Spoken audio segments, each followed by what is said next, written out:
ஒரு பிள்ளை தாயினுடைய வயிற்றிலே ஜனித்த நாள் முதல், இதை தயவு செய்து நீங்கள் உங்கள் சிந்தனைக்கு எடுத்துக்கொள்ளுங்கள். ஒரு தாயினுடைய வயிற்றிலே ஒரு பிள்ளை ஜனிக்கிறான். அந்த ஜனித்த நாள் முதல் பிறக்கிற நாள் வரைக்கும் பிள்ளை தாய்க்கு துன்பம் செய்வது இயல்பு. வயிற்றிலே பிள்ளை வந்தவுடனேயே தாய் கஷ்டப்படுவார். 3 மாதம் ஆகிவிட்டால் வாந்தி, மயக்கம். அதற்கு பிறகு ஒவ்வொரு மாதமும் அந்த தாயினுடைய உடல் நோகுப்படும், மிக வருந்துவார்.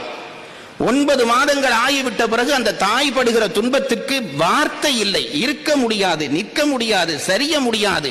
அந்த பிள்ளையை சுமந்து சுமந்து அந்த தாய் படாத பாடுபடுவாள். பிள்ளையை வயிற்றிலே சுமந்து கொண்டு இவள் எவ்வளவு துன்பப்பட்டிருப்பாள்.